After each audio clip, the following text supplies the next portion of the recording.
Chpt, chapter 22. If a thief caught in the act of breaking in is beaten to death, it is not murder, unless it happens after sunrise, in which case it is murder.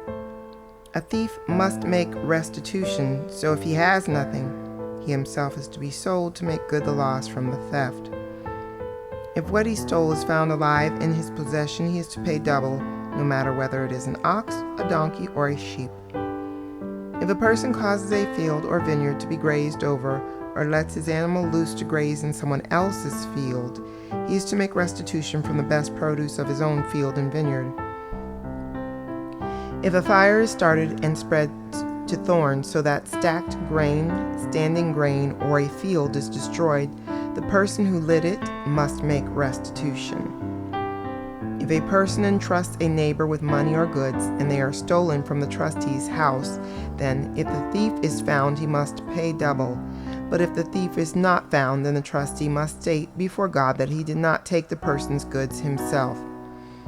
In every case of dispute over ownership, whether of an ox or donkey, whether of an ox, a donkey, a sheep, clothing, or any missing property, where one person says, "This is mine," both parties are to come before God, and the one whom God condemns must pay the other one double.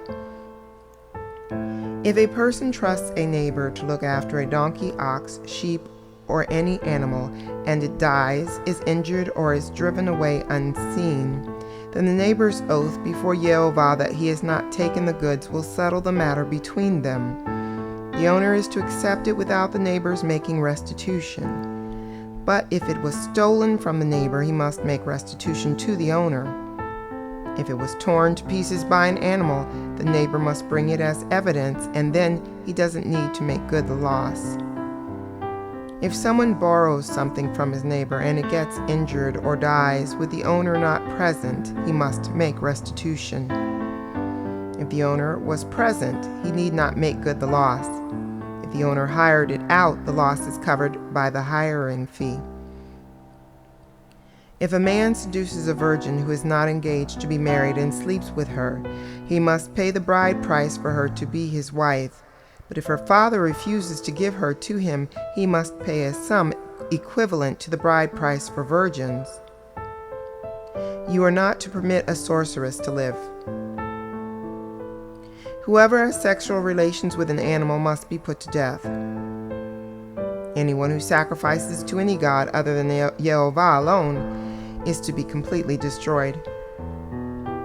You must neither wrong nor oppress a foreigner living among you, for you yourselves were foreigners in the land of Egypt. You are not to abuse any widow or orphan. If you do abuse them in any way and they cry to me, I will certainly heed their cry. My anger will burn, and I will kill you with the sword. Your own wives will be widows, and your own children fatherless. If you loan money to one of my people who is poor, you are not to deal with him as would a creditor, and you are not to charge him interest. If you take your neighbor's coat as collateral, you are to restore it to him by sundown, because it is his only garment. He needs it to wrap his body. What else does he have in which to sleep? Moreover, if he cries out to me, I will listen, because I am compassionate. You are not to curse God, and you are not to curse a leader of your people. You are not to delay offering from your harvest of grain, olive oil, or wine. The firstborn of your sons you are to give to me. You are to do the same with your oxen and your sheep. It is to stay with its mother 7 days, and on the 8th day you are to give it to me. You are to be my specially separated people. Therefore you are not to eat any flesh torn by wild animals in the countryside. Rather throw it out for the dogs.